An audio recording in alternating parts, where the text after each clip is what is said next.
ਜਿਸ ਲੜਕੇ ਨੂੰ ਉੱਥੇ ਲਾਉਣ ਲਈ ਵਰਤਿਆ ਗਿਆ ਕੀ ਉਸ ਦੀਆਂ ਭਾਵਨਾਵਾਂ ਨੂੰ ਭੜਕਾ ਕੇ ਨਹੀਂ ਉੱਥੇ ਲੈ ਕੇ ਜਾਇਆ ਗਿਆ। ਜੇ ਆਪਾਂ ਉਹਦੀ ਨਿਸ਼ਾਨ ਲਾਉਣ ਤੋਂ ਬਾਅਦ ਉਹਦੀ ਗੱਲ ਸੁਣੀਏ, ਉਸ ਲੜਕੇ ਨੇ ਸ਼ਰੇਆਮ ਇਹ ਕਿਹਾ, ਆਪਣੇ ਕੈਮਰੇ ਦੇ ਸਾਹਮਣੇ ਇਹ ਕਿਹਾ, ਮੈਨੂੰ ਇਹ ਕਹਿੰਦੇ ਤੇਰੇ ਕੋਲੋਂ ਕੁਛ ਨਹੀਂ ਹੋਣਾ, ਤੇਰੇ ਕੋਲੋਂ ਕੁਛ ਨਹੀਂ ਹੋਣਾ, ਤੂੰ ਨਹੀਂ ਕੁਛ ਵੀ ਕਰ ਸਕਦਾ, ਤੂੰ ਨਹੀਂ ਕਾਹੇ ਜੋਗਾ। ਤੇ ਮੈਂ ਇਹਨਾਂ ਨੂੰ ਕਿਹਾ ਮੈਂ ਕਰਕੇ ਵਿਖਾਊਂਗਾ। ਦੀਪ ਸਿੱਧੂ ਦਾ ਇੱਕ ਲਾਈਵ ਆਇਆ, ਲਾਈਵ ਦੇ ਵਿੱਚ ਉਹਨੇ ਕਲੀਅਰ ਕੱਟ ਇਹ ਕਿਹਾ ਕਿ ਸਾਨੂੰ ਪੁਲਿਸ ਵਾਲਿਆਂ ਨੇ ਉੱਥੇ ਕਿਹਾ ਲਾਲ ਕਿਲੇ ਤੁਸੀਂ ਆਪਣਾ ਫਟਾਫਟ ਕੰਮ ਕਰੋ ਤੇ ਇੱਥੋਂ ਨਿਕਲਣ ਦੀ ਕਰੋ। ਸੁਬਰਾਮਨੀਅਮ ਸਵਾਮੀ ਨੇ ਇੱਕ ਕੁਐਸਚਨ ਰੇਜ਼ ਕੀਤਾ, ਇੱਕ ਉਂਗਲ ਚੁੱਕੀ ਆ ਇੱਕ ਆਪਣੀ ਹੀ ਪਾਰਟੀ ਦੇ ਲੀਡਰ ਵੱਲ, ਔਰ ਉਹਨਾਂ ਨੇ ਸਿਰਫ ਆਪਣੀ ਪਾਰਟੀ ਦੇ ਲੀਡਰ ਵੱਲ ਨਹੀਂ ਉਂਗਲ ਚੁੱਕੀ, ਉਹਨਾਂ ਨੇ ਪ੍ਰਾਈਮ ਮਿਨਿਸਟਰ ਆਫਿਸ ਵੱਲ ਨੂੰ ਉਂਗਲ ਚੁੱਕੀ ਜੀ। ਉਹਨਾਂ ਨੇ ਕਿਹਾ ਕਿ ਪ੍ਰਾਈਮ ਮਿਨਿਸਟਰ ਆਫਿਸ ਦਾ ਇੱਕ ਨਜ਼ਦੀਕੀ ਆਗੂ ਜਿਹੜਾ ਇਸ ਸਾਰੀ ਸਾਜ਼ਿਸ਼ ਘੜਤਾ ਆ। ਤੁਸੀਂ ਦੇਖ ਰਹੇ ਹੋ ਦ ਟੀਵੀ NRI ਤੇ ਮੈਂ ਹਾਂ ਤੁਹਾਡੇ ਨਾਲ ਗੁਰਨੀਤ। ਤੇ ਦੋਸਤੋ, ਇੱਕ ਵਾਰੀ ਫਿਰ ਤੋਂ ਹਾਰਦਿਕ ਸਵਾਗਤ ਕਰਦੇ ਹਾਂ ਤੇ ਲੈ ਕੇ ਹਾਜ਼ਰ ਹਾਂ ਤੁਹਾਡਾ ਪਸੰਦੀਦਾ ਪ੍ਰੋਗਰਾਮ ਜਿਸ ਦਾ ਨਾਮ ਹੈ ਗਲੋਬ ਸਕੈਨ। ਜਿਵੇਂ ਤੁਹਾਨੂੰ ਪਤਾ ਹੀ ਹੈ, ਇਸ ਪ੍ਰੋਗਰਾਮ ਦੇ ਵਿੱਚ ਅਸੀਂ ਤੁਹਾਡੇ ਨਾਲ ਚਲੰਤ ਮੁੱਦਿਆਂ ਉੱਪਰ ਕਰਦੇ ਹਾਂ ਵਿਚਾਰ ਵਟਾਂਦਰਾ, ਗੱਲਬਾਤ ਅਕਸਰ ਕਰਦੇ ਹਾਂ ਕਿਰਸਾਨੀ ਸੰਘਰਸ਼ ਦੀ, ਜੋ ਕਿ ਬਹੁਤ ਜ਼ਿਆਦਾ ਜ਼ੋਰਾਂ 'ਤੇ ਹੈ। ਔਰ ਇੱਕ ਵਾਰੀ ਫਿਰ ਤੋਂ ਕੁਝ ਮਹੀਨਿਆਂ ਬਾਅਦ ਇਸ ਮੁੱਦੇ ਨੇ ਜ਼ੋਰ ਫੜ ਲਿਆ, ਕਿਉਂਕਿ 26 ਤਰੀਕ ਜਿਸ ਤਰ੍ਹਾਂ ਹੀ ਗੁਜ਼ਰੀ ਉਸ ਤੋਂ ਬਾਅਦ ਜਿਵੇਂ ਦੇਸ਼ ਵਿਦੇਸ਼ ਦੇ ਵਿੱਚ ਬਵਾਲ ਹੀ ਮਚ ਗਿਆ ਹੋਵੇ। ਤੇ ਇਸ ਮੁੱਦੇ ਉੱਪਰ ਅੱਜ ਅਸੀਂ ਹਰ ਇੱਕ ਪੱਖ ਦੇ ਉੱਪਰ ਗੱਲਬਾਤ ਕਰਾਂਗੇ ਔਰ ਸਾਡੇ ਨਾਲ ਮਿਸਟਰ ਮਨਵੀਰ ਸਿੰਘ ਖਹਿਰਾ ਹੋਣਗੇ। ਹਮੇਸ਼ਾ ਦੀ ਤਰ੍ਹਾਂ ਅੱਜ ਵੀ ਸਾਡਾ ਸਾਥ ਦੇਣਗੇ। ਖਹਿਰਾ ਸਾਹਿਬ, ਤੁਹਾਡਾ ਸਾਡੇ ਪ੍ਰੋਗਰਾਮ ਵਿੱਚ ਸਵਾਗਤ ਹੈ। ਧੰਨਵਾਦ ਗੁਰਨੀਤ ਜੀ, ਔਰ ਦਾ ਟੀਵੀ NRI ਵੇਖ ਰਹੇ ਸਾਰੇ ਦਰਸ਼ਕਾਂ ਨੂੰ ਮੇਰੀ ਸਤਿ ਸ਼੍ਰੀ ਅਕਾਲ ਜੀ। ਖਹਿਰਾ ਸਾਹਿਬ, ਜੋ ਕਿਰਸਾਨੀ ਸੰਘਰਸ਼ ਦੀ ਗੱਲਬਾਤ ਦੇ ਨਾਲ ਪ੍ਰੋਗਰਾਮ ਦਾ ਆਗਾਜ਼ ਕੀਤਾ, ਤੁਸੀਂ ਕੀ ਸਮਝਦੇ ਹੋ 26 ਜਨਵਰੀ ਨੂੰ ਜੋ ਕੁਝ ਵਾਪਰਿਆ ਬੜੀ ਮੰਦਭਾਗੀ ਘਟਨਾ ਸੀ। ਮੀਡੀਆਜ਼ ਵੱਲੋਂ, ਵੱਖ-ਵੱਖ ਮੀਡੀਆ ਵੱਲੋਂ ਕਾਫੀ ਕੁਝ ਦਿਖਾਇਆ ਜਾਂਦਾ ਰਿਹਾ, ਪਰ ਕੀ ਸਮਝਦੇ ਹੋ ਕਿ ਅਸਲ ਗੱਲਬਾਤ ਕੀ ਹੈ ਐਗਜ਼ੈਕਟ? ਅਸੀਂ ਚਾਹੁੰਦੇ ਹਾਂ ਕਿ ਆਪਣੇ ਦਰਸ਼ਕਾਂ ਦੇ ਨਾਲ ਸਾਂਝਾ ਕਰੀਏ। ਗੁਰਨੀਤ ਜੀ, ਜਿਸ ਤਰ੍ਹਾਂ ਆਪਾਂ ਸਾਰੇ ਜਾਣੂ ਹਾਂ ਜੀ ਕਿ ਸਾਡੀਆਂ ਕਿਸਾਨ ਜਥੇਬੰਦੀਆਂ, ਹੋਰ ਸੂਬਿਆਂ ਦੀਆਂ ਕਿਸਾਨ ਜਥੇਬੰਦੀਆਂ ਪਿਛਲੇ ਲੰਬੇ ਸਮੇਂ ਤੋਂ ਸੰਘਰਸ਼ ਕਰ ਰਹੀਆਂ ਜੋ ਕਿ ਕਿਸਾਨ ਬਿੱਲ ਨੇ ਉਹਨਾਂ ਨੂੰ ਵਾਪਸ ਕਰਾਉਣ ਲਈ ਜੀ। ਔਰ ਇਹ 26 ਜਨਵਰੀ ਦੀ ਤਿਆਰੀ ਬਹੁਤ ਦਿਨਾਂ ਤੋਂ ਬਹੁਤ ਜ਼ੋਰਾਂ ਤੇ ਸੀਗੀ, ਔਰ 26 ਜਨਵਰੀ ਦੇ ਟਰੈਕਟਰ ਮਾਰਚ ਵੱਲ ਸਾਰੇ ਸੰਸਾਰ ਦੀਆਂ ਨਜ਼ਰਾਂ ਲੱਗੀਆਂ ਹੋਈਆਂ ਸੀਗੀਆਂ। ਸਾਰੇ ਸੰਸਾਰ ਦਾ ਮੀਡੀਆ ਇੱਥੇ ਇਕੱਠਾ ਹੋਇਆ ਪਿਆ ਸੀਗਾ, ਔਰ ਇਹ ਇੱਕ ਬਹੁਤ ਹੀ ਇਤਿਹਾਸਕ ਘਟਨਾ ਹੋਣ ਜਾ ਰਹੀ ਸੀਗੀ ਜੀ। ਇਹ ਸ਼ਾਇਦ ਇਹੋ ਜਿਹਾ ਇਤਿਹਾਸਕ ਪਲ ਬਣਨਾ ਸੀਗਾ ਜਿਸ ਨੂੰ, ਇਸ ਕਿਸਾਨੀ ਸੰਘਰਸ਼ ਨੂੰ ਸਭ ਤੋਂ ਵੱਡਾ, ਲੰਬਾ ਅਤੇ ਸ਼ਾਂਤਮਈ ਸੰਘਰਸ਼ ਹੋਣ ਦੇ ਨਾਤੇ Guinness book of world record ਵਿੱਚ ਜਗ੍ਹਾ ਮਿਲਣ ਜਾ ਰਹੀ ਸੀ ਜੀ। ਇਹ ਸੰਘਰਸ਼ ਆਪਣੀਆਂ ਬੁਲੰਦੀਆਂ ਵੱਲ ਵੱਧ ਰਿਹਾ ਸੀਗਾ, ਬਹੁਤ ਹੀ ਸ਼ਾਂਤਮਈ ਢੰਗ ਨਾਲ ਚੱਲ ਰਿਹਾ ਸੀਗਾ। ਕਿਸਾਨ ਆਗੂ ਇਸ ਦੀ ਵਾਗਡੋਰ ਬਹੁਤ ਸੁਚੱਜੇ ਢੰਗ ਨਾਲ ਸੰਭਾਲ ਕੇ ਫੂਕ ਕੇ ਕਦਮ ਰੱਖ ਕੇ ਚੱਲ ਰਹੇ ਸਨ ਜੀ। ਪਰ ਕੁਝ ਵਿਰੋਧੀ ਤਾਕਤਾਂ ਜਿਹੜੀਆਂ ਇਸ ਸੰਘਰਸ਼ ਨੂੰ ਤਾਰਪੀਡੋ ਕਰਨੀਆਂ ਚਾਹੁੰਦੀਆਂ ਸੀਗੀਆਂ, ਇਸ ਸੰਘਰਸ਼ ਨੂੰ ਸਾਬੋਟਾਜ ਕਰਨੀਆਂ ਚਾਹੁੰਦੀਆਂ ਸੀਗੀਆਂ, ਉਹ ਇੱਕ ਵੱਖਰੀ ਤਰ੍ਹਾਂ ਨਾਲ, ਵੱਖਰੇ ਤਰੀਕੇ ਨਾਲ ਆਪਣਾ ਇੱਕ ਵੱਖਰਾ ਏਜੰਡਾ ਲੈ ਕੇ ਅੱਗੇ ਵੱਧ ਰਹੀਆਂ ਸਨ। ਉਹ ਜਿੱਥੇ ਕਿਸਾਨ ਜਥੇਬੰਦੀਆਂ ਇਸ ਸੰਘਰਸ਼ ਨੂੰ, ਇਸ ਟਰੈਕਟਰ ਮਾਰਚ ਨੂੰ ਸਫਲ ਬਣਾਉਣ ਲਈ ਪਲੈਨਿੰਗਸ ਕਰ ਰਹੀਆਂ ਸੀਗੀਆਂ, ਉੱਥੇ ਵਿਰੋਧੀ ਤਾਕਤਾਂ ਜਿਨ੍ਹਾਂ ਦੇ ਏਜੰਟਸ ਇਸ ਕਿਸਾਨ ਅੰਦੋਲਨ ਦੇ ਵਿੱਚ ਘੁਸਪੈਠ ਕਰ ਚੁੱਕੇ ਸਨ, ਇਸ ਸੰਘਰਸ਼ ਨੂੰ ਢਾਹ ਲਾਉਣ ਨੂੰ, ਇਸ ਸੰਘਰਸ਼ ਨੂੰ ਸਾਬੋਟਾਜ ਕਰਨ ਨੂੰ ਆਪਣੀ ਪਲੈਨਿੰਗ ਵੱਖਰੀ ਕਰ ਰਹੀਆਂ ਸਨ ਜੀ। ਬੜਾ ਵਧੀਆ ਢੰਗ ਨਾਲ ਸਾਰਾ ਸਿਸਟਮ ਚੱਲ ਰਿਹਾ ਸੀਗਾ।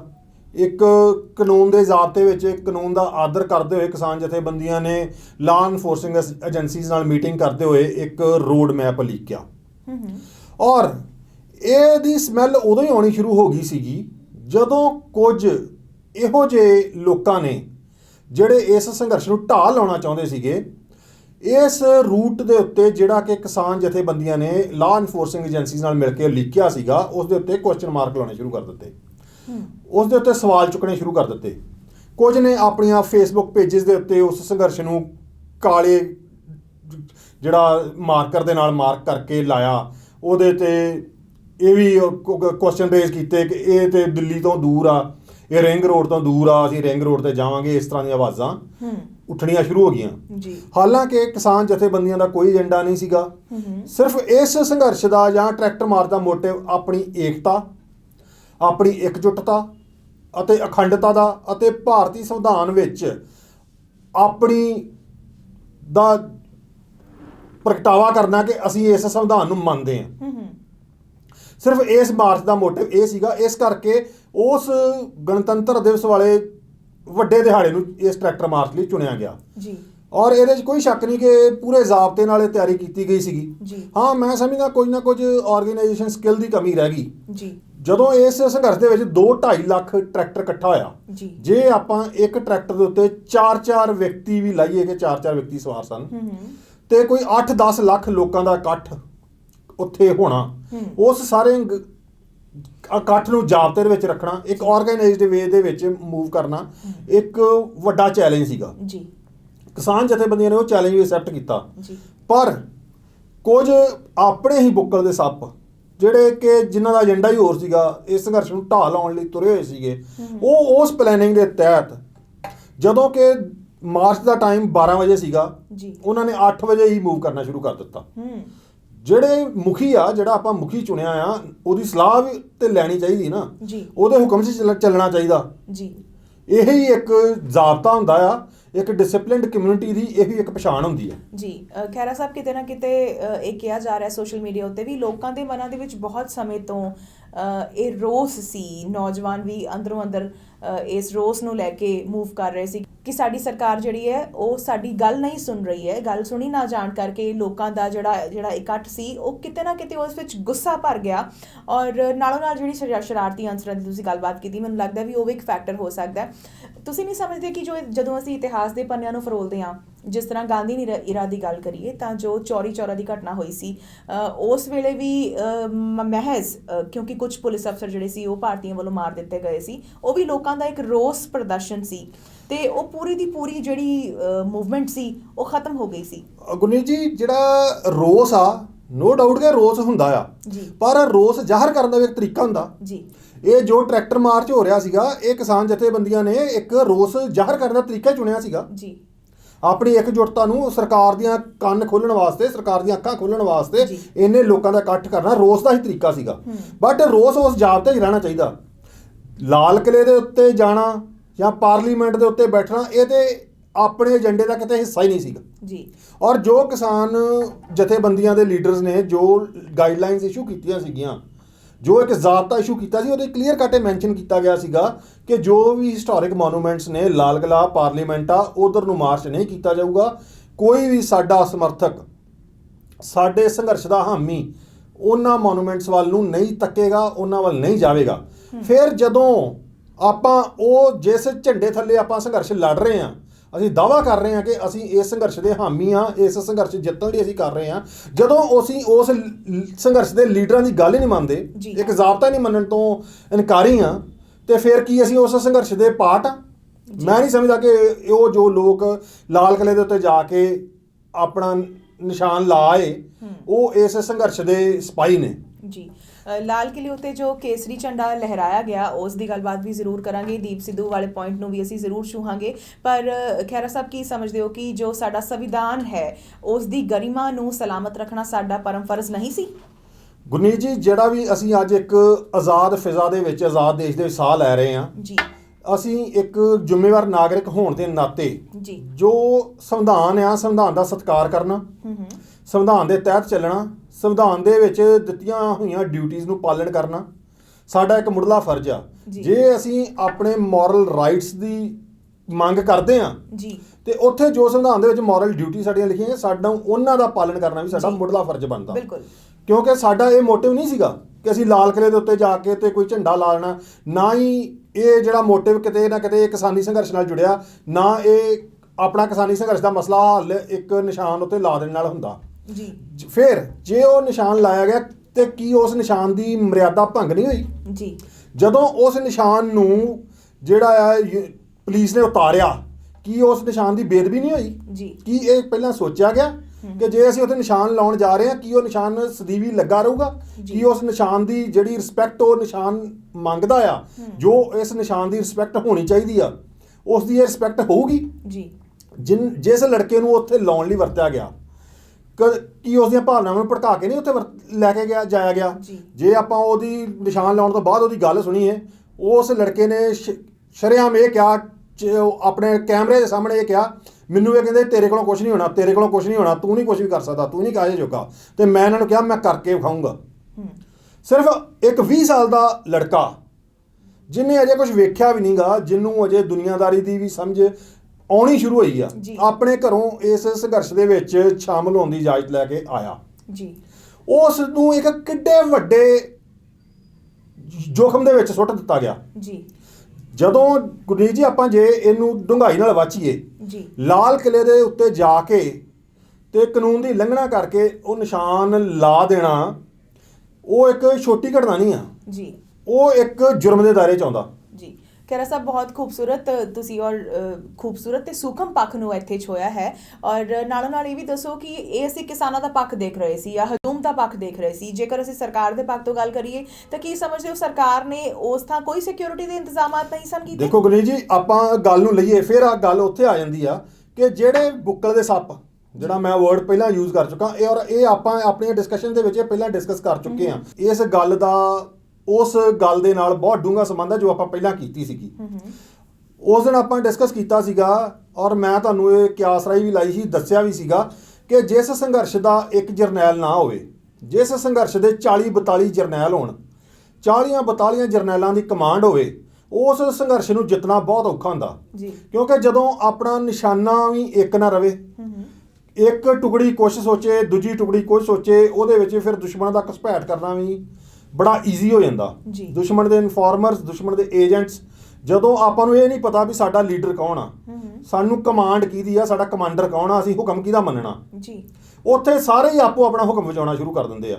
ਫਿਰ ਉੱਥੇ ਜੋ ਘਟਨਾ ਵਾਪਰੀ, ਜਦੋਂ ਇੱਕ ਸਿੱਧੇ ਰਸਤੇ ਤੇ ਮਾਰਚ ਜਾ ਰਿਹਾ, ਉਹਦੇ ਵਿੱਚ ਹੁਣ ਕੱਲ ਜੇ ਆਪਾਂ ਦੀਪ ਸਿੱਧੂ ਦੀ ਗੱਲ ਲਈਏ, ਦੀਪ ਸਿੱਧੂ ਦਾ ਇੱਕ ਲਾਈਵ ਆਇਆ, ਲਾਈਵ ਦੇ ਵਿੱਚ ਉਹਨੇ ਕਲੀਅਰ ਕੱਟ ਇਹ ਕਿਹਾ ਕਿ ਸਾਨੂੰ ਪੁਲਿਸ ਵਾਲਿਆਂ ਨੇ ਉੱਥੇ ਕਿਹਾ ਲਾਲ ਕਿਲੇ ਤੁਸੀਂ ਆਪਣਾ ਫਟਾਫਟ ਕੰਮ ਕਰੋ ਤੇ ਇੱਥੋਂ ਨਿਕਲਣ ਦੀ ਕਰੋ।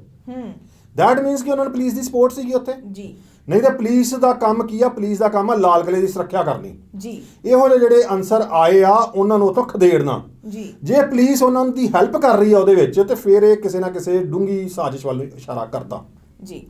ਔਰ ਚੰਦ ਲੋਕ ਉੱਥੇ, ਕੁਝ ਹਜ਼ਾਰ ਲੋਕ ਸੀਗੇ, ਮੈਂ ਲੱਖਾਂ 'ਚ ਨਹੀਂ ਕਹੂੰਗਾ ਜਿਸ ਤਰ੍ਹਾਂ ਕੋਈ ਦਾਅਵੇ ਕਰੀ ਜਾਂਦੇ ਉੱਥੇ ਲੱਖਾਂ ਲੋਕ ਆ ਗਏ, ਕੋਈ ਲੱਖ ਲੋਕ ਨਹੀਂ ਆਏ ਉੱਥੇ, ਸਿਰਫ ਕੁਝ ਲੋਕ ਸੀਗੇ, ਸ਼ਾਇਦ 2000 ਹੋਣਗੇ ਵੱਧ ਤੋਂ ਵੱਧ ਜੀ। ਉਹ ਗਏ ਤੇ ਕੀ ਉੱਥੇ ਪੁਲਿਸ ਜਾਂ ਹੋਰ ਏਜੰਸੀਜ਼ ਇੰਨੀਆਂ ਹੈਲਪਲੈਸ ਸੀਗੀਆਂ ਕਿ ਇੰਨਾ ਉੱਘਾ ਦਿਨ ਹੋਵੇ, ਰਿਪਬਲਿਕ ਡੇ 26 ਜਨਵਰੀ ਦਾ ਦਿਨ ਹੋਵੇ ਤੇ ਲਾਲ ਕਿਲੇ ਦੀ ਸੁਰੱਖਿਆ ਹੀ ਜ਼ੀਰੋ ਹੋਵੇ ਜੀ।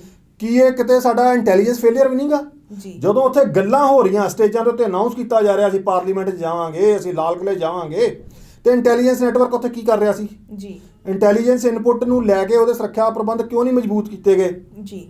ਕੀ ਉਹ ਹਜੂਮ ਇੰਨਾ ਹੀ ਤਾਕਤਵਰ ਸੀਗਾ ਕਿ ਉਹ ਸਾਰਾ ਕੁਝ ਧੱਕ ਧਕਾ ਕੇ ਤੇ ਲਾ ਕੇ ਤੇ ਉੱਥੇ ਨਿਸ਼ਾਨ ਲਾ ਕੇ ਆ ਗਿਆ? ਹੁਣ ਉਹਨਾਂ ਦੇ ਡਾਕੇ ਦਾ ਪਰਚਾ ਦਰਜ ਹੋ ਗਿਆ ਜੀ। ਉੱਥੇ ਇੱਕ ਜੇ ਆਪਾਂ ਵੀਡੀਓ ਵੇਖੀ, ਹੁਣ ਇੱਕ ਬਜ਼ੁਰਗ ਟੀਅਰ ਗੈਸ ਗਨ ਹੱਥ 'ਚ ਫੜ ਕੇ ਕਹਿੰਦਾ ਮੈਂ ਖੋ ਕੇ ਲਿਆ, ਉਹ ਸਿਰਫ ਉਹਨਾਂ ਨੂੰ ਭੜਕਾਹਟ ਪੈਦਾ ਕੀਤੀ ਗਈ ਜੀ। ਔਰ ਉਹਨਾਂ ਲੋਕਾਂ ਨੇ ਭੜਕਾਹਟ ਪੈਦਾ ਕੀਤੀ ਜਿਨ੍ਹਾਂ ਨੂੰ ਆਪਾਂ ਇਹ ਕਹਾਂਗੇ ਅੱਗ ਲਾ ਕੇ ਡੱਬੂ ਕੰਧ ਤੇ, ਉਹਨਾਂ ਡੱਬੂਆਂ ਨੇ ਉਹ ਭੜਕਾਹਟ ਪੈਦਾ ਕਰਕੇ ਉਹ ਲੋਕ ਮਰਵਾਤੇ। ਹੁਣ ਜਿਹੜਾ ਇੱਕ ਟੀਅਰ ਗੈਸ ਗਨ ਹੱਥ 'ਚ ਫੜ ਕੇ ਕਹਿ ਰਿਹਾ ਵੀ ਇਹ ਪੁਲਿਸ ਵਾਲੇ ਨੂੰ ਮਾਰ ਕੇ ਅਸੀਂ ਖੋ ਕੇ ਲਿਆਂਦੀ ਉਹਦੇ ਕੋਲੋਂ, ਕੀ ਉਹਨੂੰ ਉਹਦੇ ਕੌਨਸੀਕੁਐਂਸਿਸ ਪਤਾ? ਇਹ ਸਨੈਚਿੰਗ ਕਰਨੀ, ਉਹਨੇ ਆਪਣੇ ਤੇ ਕਿੰਨੇ ਮੁਕੱਦਮਿਆਂ ਦੇ ਕਿੰਨੀਆਂ ਧਾਰਾਂ ਇਨਵਾਈਟ ਕਰ ਲਈਆਂ, 25 27 54 59 ਉਹਨੇ ਇਨਵਾਈਟ ਕਰ ਲਈ, 307 ਉਹਨੇ ਇਨਵਾਈਟ ਕਰ ਲਈ, 382 ਉਹਨੇ ਇਨਵਾਈਟ ਕਰ ਲਈ, 353 ਉਹਨੇ ਇਨਵਾਈਟ ਕਰ ਲਈ, 147 148 ਉਹਨੇ ਇਨਵਾਈਟ ਕਰ ਲਈ ਜੀ, 34 ਸੈਕਸ਼ਨ ਉਹਨੇ ਇਨਵਾਈਟ ਕਰ ਲਿਆ, 120 ਵੀ ਉਹਨੇ ਇਨਵਾਈਟ ਕਰ ਲਈ। ਇੰਨੀਆਂ ਧਾਰਾਂ ਜਦੋਂ ਪਰਚਾ ਦਰਜ ਹੋ ਜਾਊਗਾ, ਉਹ ਪੰਜਾਬ ਤੋਂ ਪਤਾ ਨਹੀਂ ਵਿਚਾਰਾ ਕਿਹੜੇ ਪਿੰਡ ਦਾ ਹੈਗਾ, ਕੀ ਇਹ ਡੱਬੂ ਫਿਰ ਉਹਦਾ ਮੁਕੱਦਮਾ ਲੜਨਗੇ ਜੀ? ਕੀ ਉਹਨੂੰ ਕਾਨੂੰਨੀ ਸਹਾਇਤਾ ਦੇਊਗੀ? ਉਹਦੀ ਤਰੀਕ ਤੇ ਨਹੀਂ ਜਾਣਾ ਕਿਸੇ ਨੇ, ਉਹਨੂੰ ਇਹ ਨਹੀਂ ਜੇਲ੍ਹ 'ਚ ਵੇਖਣ ਜਾਣਾ ਕਿਸੇ ਨੇ ਵੀ ਉਹਦੇ ਕੋਲ ਸਾਬਣ ਤੇਲ ਵੀ ਹੈਗਾ ਕਿ ਨਹੀਂ ਹੈਗਾ। ਕਿਸੇ ਨੇ ਇੰਨੀ ਖੇਚਲ ਨਹੀਂ ਕਰਨੀ ਕਿ ਉਹਨੂੰ 2 ਕਿਲੋ ਗੰਢੇ ਹੀ ਲੈ ਕੇ ਦੇ ਆਵੇ, ਉਹਨੂੰ ਸਾਬਣ ਤੇ ਟੁੱਥ ਪੇਸਟ ਹੀ ਦੇ ਆਵੇ। ਪਰ ਇਹਨਾਂ ਨੇ ਆਪਣੀ ਫੋਕੀ ਚੌਧਰ, ਫੋਕੀ ਲੀਡਰਸ਼ਿਪ, ਇੱਕ ਈਗੋ ਹੰਕਾਰ ਦੀ ਖਾਤਰ ਦੂਜਿਆਂ ਲੋਕਾਂ ਦੀਆਂ ਭਾਵਨਾਵਾਂ ਨਾਲ ਖੇਡ ਕੇ ਭੋਲੇ ਭਾਲੇ ਲੋਕਾਂ ਨੂੰ ਵਰਤਿਆ। ਮੈਂ ਇਹਨਾਂ ਲੋਕਾਂ ਨੂੰ ਬਿਲਕੁਲ ਭੋਲੇ ਕਹੂੰਗਾ। ਜਿਹੜਾ ਜੁਗਰਾਜ ਲੜਕਾ ਆ ਜਿੰਨੇ ਉੱਥੇ ਜਾ ਕੇ ਨਿਸ਼ਾਨ ਲਾਇਆ, ਉਹ ਵੀ ਇੱਕ ਭੋਲਾ ਲੜਕਾ, ਇੱਕ ਆਮ ਫੈਮਿਲੀ ਨੂੰ ਬਿਲੋਂਗ ਕਰਦਾ, 3 ਕਿੱਲੇ ਪੈਲੀ ਆ, 3 ਭੈਣਾਂ, ਔਰ 3 ਕਿੱਲੇ ਪੈਲੀ ਵਾਹ ਕੇ ਉਹ ਪਰਿਵਾਰ ਗੁਜ਼ਾਰਾ ਕਰਦਾ। ਜੇ ਕੱਲ ਨੂੰ ਜੁਗਰਾਜ ਅਰੈਸਟ ਹੁੰਦਾ, ਅਰੈਸਟ ਹੋ ਕੇ ਉੱਤੇ ਕਾਨੂੰਨੀ ਕਾਰਵਾਈ ਸ਼ੁਰੂ ਹੁੰਦੀ ਆ, ਉੱਤੇ ਮੁਕੱਦਮਾ ਚੱਲਦਾ, ਕੌਣ ਵਾਲੀ ਵਾਰਸ ਹੈ? ਕੀ ਉਹਦਾ ਪਰਿਵਾਰ ਉੱਥੇ ਆਪਣੇ ਮਹਿੰਗੇ ਵਕੀਲ ਉੱਥੇ ਕਰਕੇ ਉਹਦੀਆਂ ਤਰੀਕਾਂ ਭੁਗਤੀਆਂ ਅਫੋਰਡ ਕਰ ਸਕਦਾ ਜੀ? ਕੀ ਉਹ ਪਰਿਵਾਰ ਖੇਮਕਰਨ ਬਾਰਡਰ ਤੋਂ ਉੱਠ ਕੇ ਤੇ ਦਿੱਲੀ ਤਿਹਾੜ ਜੇਲ੍ਹ 'ਚ ਮੁਲਾਕਾਤਾਂ ਕਰਨ ਜਾ ਸਕਦਾ? ਮਗਰ ਕਿਸੇ ਨੇ ਨਹੀਂ ਜਾਣਾ। ਫਿਰ ਇਹਦੇ ਉਹਨਾਂ ਨੇ ਤੇ ਬਸ ਫੇਸਬੁੱਕ ਤੇ ਲਾਈਵ ਹੋ ਕੇ ਭੜਕਾਹਟ ਪੈਦਾ ਕਰ ਦਿੱਤੀ ਜੀ, ਤੇ ਬਾਅਦ 'ਚ ਜਿਹੜੇ ਭੋਲੇ ਭਾਲੇ ਲੋਕ ਆ ਉਹਨਾਂ ਨੇ ਭੁਗਤਣੀਆਂ। ਪੰਜਾਬ ਪਹਿਲਾਂ ਹੀ ਬਹੁਤ ਸੰਤਾਪ ਭੁਗਤ ਚੁੱਕਾ ਜੀ। ਅਸੀਂ ਪਿਛਲੇ ਸਮੇਂ 'ਚ ਵੇਖਦੇ ਹਾਂ, ਅੱਜ ਵੀ ਜਾਈਏ, ਜਿਹੜੇ ਇਸ ਸੰਤਾਪ ਦੇ ਸ਼ਿਕਾਰ ਹੋਏ ਆ, ਜਿਹੜਾ ਪੰਜਾਬ 'ਚ ਜੋ ਘਮਸਾਨ ਮਚਿਆ ਸੀ, ਉਸ ਘਮਸਾਨ 'ਚ ਭਾਵੇਂ ਉਹ ਸਰਕਾਰੀ ਧਿਰਾਂ ਵੱਲੋਂ, ਸੁਰੱਖਿਆ ਫੋਰਸਾਂ ਵੱਲੋਂ, ਜਾਂ ਉਹ ਜਿਹੜੇ ਗੁੰਮਰਾਹ ਹੋ ਕੇ ਕੁਝ ਨੌਜਵਾਨ ਇਸ ਅੱਗ ਦੀ ਭੇਟ ਚੜ੍ਹ ਗਏ, ਉਹਨਾਂ ਦੇ ਪਰਿਵਾਰ, ਅੱਜ ਉਹਨਾਂ ਦੀ ਹਾਲਤ ਕੀ ਆ ਜੀ। ਕਈਆਂ ਦੇ ਘਰਾਂ 'ਚ ਚੁੱਲ੍ਹੇ ਵੀ ਨਹੀਂ ਬਲ ਰਹੇ, ਕਈਆਂ ਦੇ ਘਰਾਂ ਦੀਆਂ ਛੱਤਾਂ ਵੀ ਨਹੀਂ ਹੈਗੀਆਂ ਜੀ, ਕਈਆਂ ਦੇ ਘਰਾਂ 'ਚ ਖਾਣ ਨੂੰ ਦਾਣੇ ਨਹੀਂ ਹੈਗੇ, ਕਈਆਂ ਦੇ ਘਰਾਂ 'ਚ ਪਹਿਨਣ ਨੂੰ ਕੱਪੜੇ ਨਹੀਂ ਹੈਗੇ। ਕੀ ਅੱਜ ਉਹ ਲੋਕ ਜੋ ਉਦੋਂ ਉਹਨਾਂ ਨੂੰ ਭੜਕਾ ਕੇ ਵਰਤਦੇ ਰਹੇ ਆ, ਕੀ ਉਹਨਾਂ ਦੀ ਬਾਂਹ ਫੜ ਰਹੇ? ਕੀ ਉਹਨਾਂ ਨੂੰ ਇਹ ਖਾਣ ਲਈ ਦਾਣੇ ਪਾ ਕੇ ਦੇ ਰਹੇ ਆ? ਔਰ ਇਹਨਾਂ ਵਿਚਾਰਿਆਂ ਦਾ ਵੀ ਇਹੋ ਹਾਲ ਹੋਣਾ। ਉਦੋਂ ਜੋਸ਼ 'ਚ ਆ ਕੇ ਜਿਹੜੇ ਈਗੋਇਸਟਿਕ ਲੋਕ ਆ, ਔਰ ਗੁਰਨੀਤ ਜੀ ਇਹ ਜਿਹੜੇ ਬੁੱਕਲ ਦੇ ਸੱਪ ਆ, ਇਹ ਭੇਖੀ ਲੋਕ ਹੁੰਦੇ ਆ। ਇਹਨਾਂ ਦਾ ਵਤੀਰਾ ਆਪਾਂ ਬੜੀ ਚੰਗੀ ਤਰ੍ਹਾਂ ਵੇਖ ਸਕਦੇ ਹਾਂ ਜੀ। ਜਿਹੜਾ ਇੱਕ ਬੰਦਾ ਆਪਣੀ ਨਾਰਮਲ ਰੂਟੀਨ ਲਾਈਫ ਦੇ ਵਿੱਚ ਜਿਸ ਤਰ੍ਹਾਂ ਦਾ ਉਹਦਾ ਵਤੀਰਾ ਹੁੰਦਾ, ਇੱਕ ਐਟੀਟਿਊਡ ਹੁੰਦਾ, ਜਦੋਂ ਉਸ ਵਤੀਰੇ ਤੋਂ ਹਟ ਕੇ ਕੰਮ ਕਰਨ ਡੈ ਪਏ, ਸਿਰਫ ਇੱਕ ਖਾਸ ਮੋਟਿਵ ਨੂੰ ਅੱਗੇ ਰੱਖ ਕੇ, ਫਿਰ ਉਹ ਆਪਾਂ ਸਮਝ ਸਕਦੇ ਹਾਂ ਵੀ ਇਹ ਬੰਦਾ ਭੇਖੀ ਆ। ਇਹ ਬੰਦਾ ਭੇਖ ਧਾਰਨ ਕਰਕੇ ਕੁਝ ਵੱਖਰਾ ਟਾਰਗੇਟ ਲੈ ਕੇ ਕੁਝ ਵੱਖਰੀ ਚੀਜ਼ ਅਚੀਵ ਕਰਨ ਵਾਸਤੇ ਭੇਖ ਧਾਰਨ ਕਰ ਗਿਆ। ਇਹ ਭੇਖੀ ਹੋ ਕੇ ਤੇ ਹੁਣ ਕੁਝ ਨਾ ਕੁਝ ਇਹ ਨੁਕਸਾਨ ਕਰੂਗਾ। ਜਿਹੜਾ ਇੱਕ ਘੋਨਾ ਮੋਨਾ ਬੰਦਾ ਆ, ਉਹ ਇੱਕਦਮ ਸਿਰ ਦੇ ਉੱਤੇ ਪੱਗ ਬੰਨ੍ਹ ਕੇ ਮੂਵ ਕਰਨਾ ਸ਼ੁਰੂ ਕਰਦੇ, ਔਰ ਪੱਗ ਵੀ ਉਦੋਂ ਬੰਨੇ ਜਦੋਂ ਉਹਨੇ ਕੁਝ ਖਾਸ ਗੱਲ ਕਰਨੀ, ਖਾਸ ਅਚੀਵ ਕਰਨਾ। ਜਿਹੜੇ ਬੰਦੇ ਆਪਣੇ ਨਾਂ ਨਾਲ ਸਿੰਘ ਹੀ ਨਹੀਂ ਲਾਉਂਦੇ, ਉਹ ਕਰਨ ਸਿੱਖ ਇਤਿਹਾਸ ਦੀਆਂ ਗੱਲਾਂ, ਉਹ ਕਰਨ ਖਾਲਸਾਈ ਫੌਜਾਂ ਦੀਆਂ ਗੱਲਾਂ ਜੀ, ਉਹ ਕਰਨ ਸਿੱਖੀ ਸੰਘਰਸ਼ ਦੀਆਂ ਗੱਲਾਂ, ਉਹ ਕਰਨ ਸਿੱਖੀ ਨਿਸ਼ਾਨਿਆਂ ਦੀਆਂ ਗੱਲਾਂ ਜੀ, ਤੇ ਇਹ ਕਿਤੇ ਨਾ ਕਿਤੇ ਗੱਲ ਫਿਰ ਕੁਐਸਚਨ ਤੇ ਰੇਜ਼ ਕਰਦੀ ਆ। ਸੋ ਇਹਨਾਂ ਚੀਜ਼ਾਂ ਨੂੰ ਮੈਂ ਸਾਰੇ ਆਪਣੇ ਨੌਜਵਾਨ ਵੀਰਾਂ ਨੂੰ ਅਪੀਲ ਕਰੂੰਗਾ ਵੀ ਵੀਰੋ ਇਹ ਚੀਜ਼ਾਂ ਵਾਚ ਲਿਆ ਕਰੋ। ਇਹ ਨਹੀਂ ਕਿ ਆਪਾਂ ਐਵੇਂ ਕਿਸੇ ਦੀ ਉਂਗਲ ਤੇ ਨੱਚਣਾ ਸ਼ੁਰੂ ਕਰ ਦੇਣਾ। ਘੱਟੋ ਘੱਟ ਜੋ ਵੀ ਆਪਣੇ ਸਾਹਮਣੇ ਚੀਜ਼ ਆਉਂਦੀ ਆ, ਕੋਈ ਚੀਜ਼ ਨੂੰ ਪਹਿਲਾਂ ਜਿਹੜਾ ਤੁਹਾਡੇ ਸਾਹਮਣੇ ਨਾਲ ਕੋਈ ਗੱਲ ਕਰਦਾ, ਉਸ ਗੱਲ ਨੂੰ ਘੱਟੋ ਘੱਟ ਸੋਚੋ, ਵਿਚਾਰੋ। ਇਹ ਨਹੀਂ ਕਿ ਆਪਾਂ ਇੱਕਦਮ ਹੀ ਭੁੜਕ ਪਈਏ ਤੇ ਉੱਥੇ ਜਾ ਕੇ ਤੇ ਆਪਾਂ ਕਰ ਦਈਏ, ਜਿਸ ਤਰ੍ਹਾਂ ਹੁਣ ਸੋਸ਼ਲ ਮੀਡੀਆ ਦੇ ਉੱਤੇ ਆਪਾਂ ਕਮੈਂਟ ਕਰਨੇ ਸ਼ੁਰੂ ਕਰ ਦਿੰਦੇ ਹਾਂ। ਘੱਟੋ ਘੱਟ ਆਪਾਂ ਸੋਚ ਵਿਚਾਰ ਲਿਆ ਕਰੀਏ ਕੀ ਠੀਕ ਆ ਕੀ ਗਲਤ ਆ। ਆਪਾਂ ਇਹਨਾਂ ਲੋਕਾਂ ਦੀ ਭੜਕਾਟ 'ਚ ਆ ਕੇ ਆਪਣਾ ਨੁਕਸਾਨ ਕਰਵਾ ਲੈਂਦੇ ਆ, ਜਿਸ ਤਰ੍ਹਾਂ ਸਾਡੇ ਕਾਫੀ ਸਾਰੇ ਸਾਥੀਆਂ ਨੇ ਕਰਵਾ ਲਿਆ। ਸੋ ਮੇਰੀ ਬੇਨਤੀ ਆ ਨੌਜਵਾਨ ਵੀਰਾਂ ਨੂੰ ਕਿ ਕੋਈ ਵੀ ਐਕਸ਼ਨ ਲੈਣ ਤੋਂ ਪਹਿਲਾਂ, ਕੋਈ ਸਟੈਪ ਚੁੱਕਣ ਤੋਂ ਪਹਿਲਾਂ ਇੱਕ ਵਾਰੀ ਉਸ ਚੀਜ਼ ਨੂੰ ਠੰਡੇ ਦਿਮਾਗ ਨਾਲ ਸੋਚੋ ਜ਼ਰੂਰ। ਉਹਦੇ ਕੌਨਸੀਕੁਐਂਸ ਨੂੰ ਸੋਚੋ, ਉਹਦੀ ਠੀਕ ਗਲਤ ਹੋਣ ਨੂੰ ਸੋਚੋ। ਸਾਡਾ ਨਿਸ਼ਾਨਾ ਤਾਂ ਕਿਸਾਨੀ ਸੰਘਰਸ਼ ਸੀਗਾ, ਲਾਲ ਕਿਲ੍ਹਾ ਤਾਂ ਸਾਡੇ ਏਜੰਡੇ 'ਚ ਕਿਤੇ ਨਹੀਂ ਹੈਗਾ। ਬਿਲਕੁਲ। ਤੇ ਫਿਰ ਇਹ ਘਟਨਾ ਕਿਉਂ ਵਾਪਰੀ ਜੀ? खैरा साहब किसी शायर ने बड़ा खूबसूरत लिखा है कि अजीब हाल है और अजीब मिजाज है मेरे महबूब का कि पत्थर भी मारते हैं तो गुलाबों में लपेट कर। सो जिस खूबसूरती ਦੇ ਨਾਲ ਤੁਸੀਂ ਇਹ ਸਾਰੀ ਚੀਜ਼ ਨੂੰ ਕੋਡ ਕੀਤਾ ਤੇ ਸਮਝਣ ਵਾਲੇ ਸਮਝ ਗਏ ਹੋਣਗੇ ਕਿ ਇਸ਼ਾਰਾ ਕਿਸ ਦੀ ਤਰਫ ਸੀ।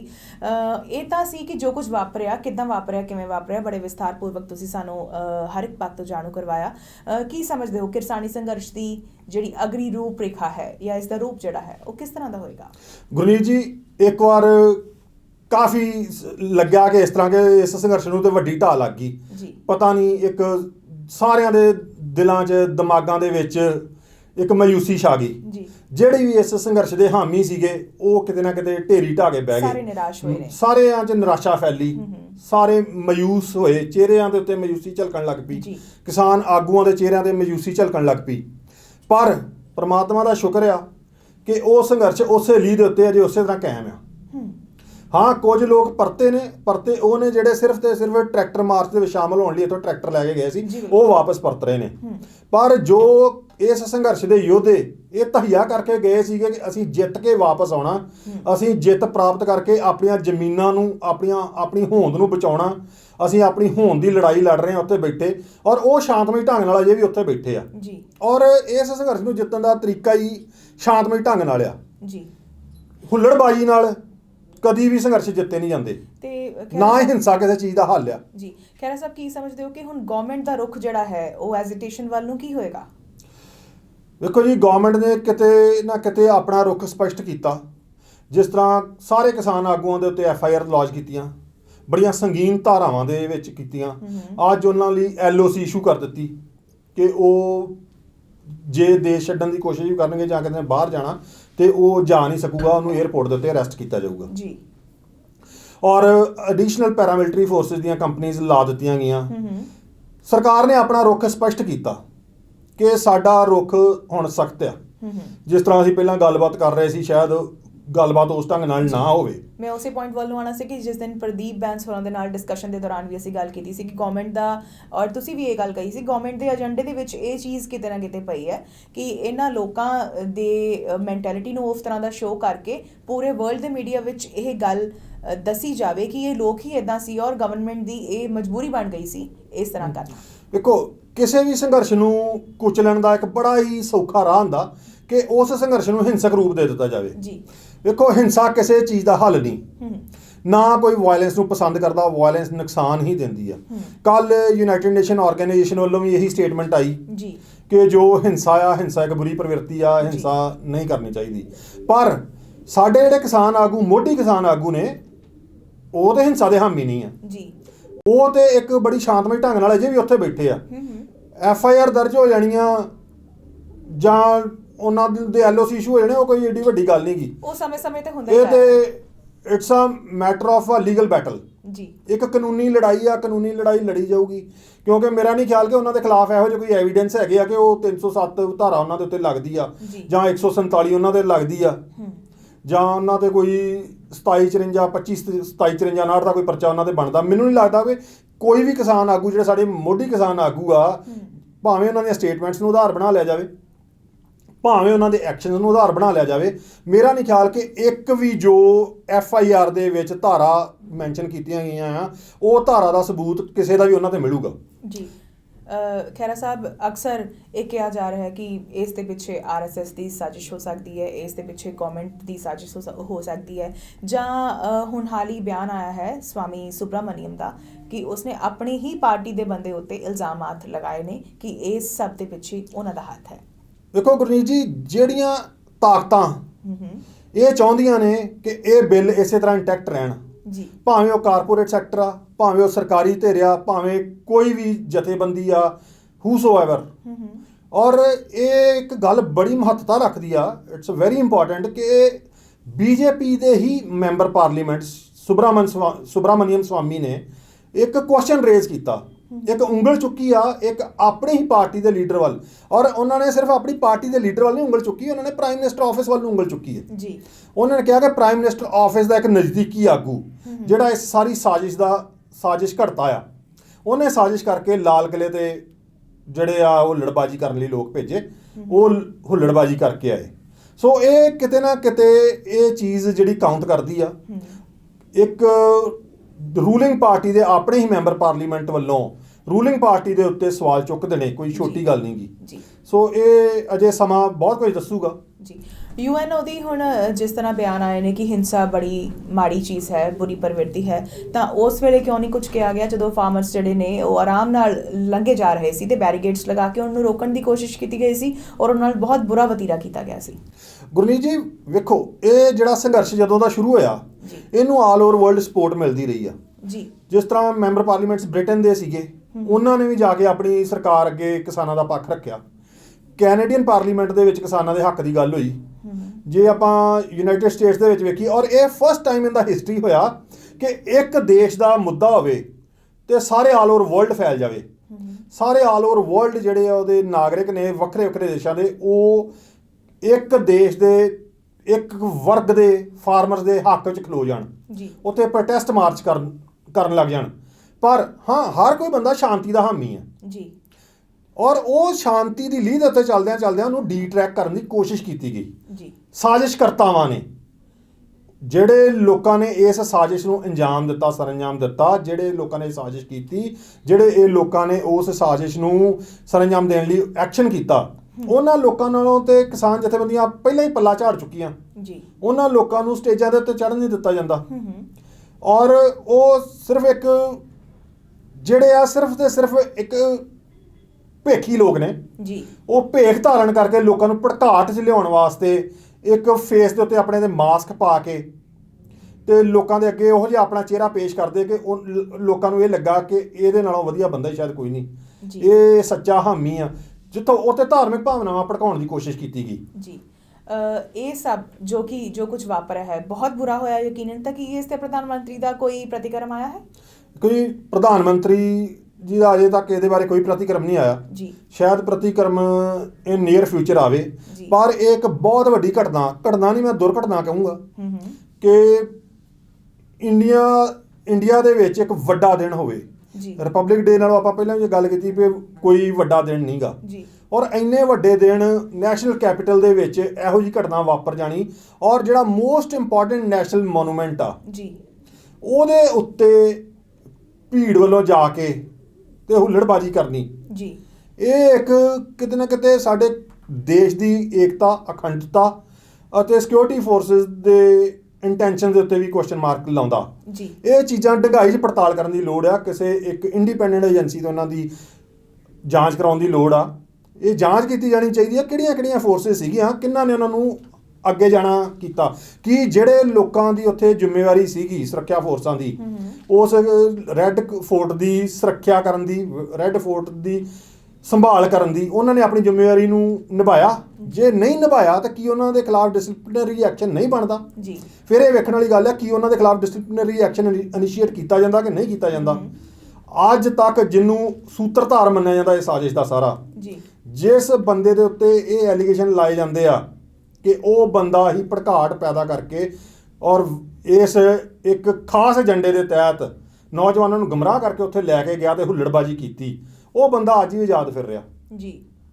ਕਿਤੇ ਕਿਸੇ FIR 'ਚ ਉਹਦਾ ਨਾਮ ਮੈਂਸ਼ਨ ਨਹੀਂ ਬੋਲ ਰਿਹਾ, ਉਹ ਬੰਦਾ ਉੱਥੇ ਹੀ ਤੁਰਿਆ ਫਿਰ ਰਿਹਾ, ਉੱਥੇ ਹੀ ਲਾਈਵ ਹੋ ਰਿਹਾ। ਇਹ ਚੀਜ਼ਾਂ ਕਿੱਧਰ ਨੂੰ ਇਸ਼ਾਰਾ ਕਰ ਰਹੀਆਂ, ਇਹ ਆਪਾਂ ਸਮਝ ਸਕਦੇ ਹਾਂ ਜੀ।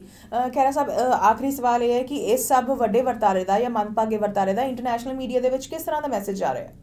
ਵੇਖੋ ਜੀ, ਇੰਟਰਨੈਸ਼ਨਲ ਮੀਡੀਆ ਦੇ ਵਿੱਚ ਹਰ ਕੰਟਰੀ ਦੇ ਮੀਡੀਆ ਨੇ, ਭਾਵੇਂ USA ਆ, ਆਸਟ੍ਰੇਲੀਆ, ਨਿਊਜ਼ੀਲੈਂਡ ਆ, ਕੈਨੇਡਾ ਆ, ਇਸ ਚੀਜ਼ ਨੂੰ ਕੰਡੈਮ ਕੀਤਾ ਕਿ ਇਹ ਜੋ ਸੀਗਾ ਕਿਸਾਨਾਂ ਦੀ ਉਹਨਾਂ ਨੇ ਸ਼ਲਾਘਾ ਕੀਤੀ, ਕਿਸਾਨ ਜਥੇਬੰਦੀਆਂ ਦੀ ਸ਼ਲਾਘਾ ਕੀਤੀ ਕਿ ਉਹ ਇੱਕ ਜ਼ਾਬਤੇ 'ਚ ਰਹਿ ਕੇ ਜਾ ਰਹੇ ਸੀਗੇ, ਆਪਣਾ ਸੰਘਰਸ਼ ਇੱਕ ਜ਼ਾਬਤੇ ਦੇ ਤਹਿਤ ਲਾ ਰਹੇ ਸੀ। ਉਹਨਾਂ ਨੇ ਬੜਾ ਵਧੀਆ ਢੰਗ ਨਾਲ ਸਰਕਾਰੀ ਧਿਰਾਂ ਦੇ ਨਾਲ ਗੱਲਬਾਤ ਕਰਕੇ ਆਪਣਾ ਰੂਟ ਫੋਲੋ ਕਰ ਰਹੇ ਸੀਗੇ, ਪਰ ਉਹਨਾਂ ਨੂੰ ਡੀ-ਟਰੈਕ ਕਰਨ ਦੀ ਕੋਸ਼ਿਸ਼ ਕੀਤੀ ਗਈ ਔਰ ਡੀ-ਟਰੈਕ ਕੀਤਾ ਗਿਆ। ਕਿੱਥੇ ਇਹ ਸੰਘਰਸ਼ ਦੇ ਵਿੱਚ ਜਿਹੜਾ ਇਹ ਟਰੈਕਟਰ ਮਾਰਚ ਸੀਗਾ, ਇਹਦੇ 72 ਘੰਟੇ ਚੱਲਣ ਦੀ ਉਮੀਦ ਸੀਗੀ, ਔਰ ਇਸ ਸੰਘਰਸ਼ ਦੀ ਜਿੱਤ ਇੱਥੋਂ ਆਪਾਂ ਜੱਜ ਕਰ ਸਕਦੇ ਹਾਂ ਕਿ ਦਿੱਲੀ ਦੀਆਂ ਸੜਕਾਂ 'ਤੇ ਦਿੱਲੀ ਦੇ ਆਮ ਲੋਕ ਬਾਹਾਂ ਖੋਲ ਕੇ ਖਿੜੇ ਮੱਥੇ ਇਸ ਮਾਰਚ ਦਾ ਸਵਾਗਤ ਕਰ ਰਹੇ ਸੀ। ਇਸ ਮਾਰਚ ਦੇ ਉੱਤੇ ਫੁੱਲਾਂ ਦੀ ਵਰਖਾ ਕਰ ਰਹੇ ਸੀ।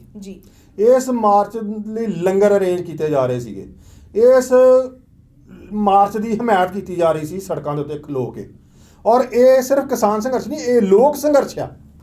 ਔਰ ਇਹ ਲੋਕਾਂ ਨੇ ਸੜਕਾਂ ਦੇ ਉੱਤੇ ਬਾਹਰ ਨਿਕਲ ਕੇ ਮਾਰਚ ਦੇ ਉੱਤੇ ਫੁੱਲਾਂ ਦੀ ਵਰਖਾ ਕਰਕੇ ਉਹਨਾਂ ਵਾਸਤੇ ਲੰਗਰ ਲਾ ਕੇ ਪ੍ਰੂਵ ਕਰ ਦਿੱਤਾ ਕਿ ਇਹ ਕਿਸਾਨ ਸੰਘਰਸ਼ ਨਹੀਂ, ਇਹ ਸਿਰਫ ਲੋਕ ਸੰਘਰਸ਼ ਹੈ, ਇਹ ਸਾਰੇ ਲੋਕਾਂ ਦਾ ਸੰਘਰਸ਼ ਆ। ਔਰ ਇੰਸ਼ਾਅੱਲਾ ਸੰਘਰਸ਼ ਦੀ ਜਿੱਤ ਹੋਊਗੀ, ਜਿੱਤ ਹੋ ਕੇ ਰਹੂਗੀ।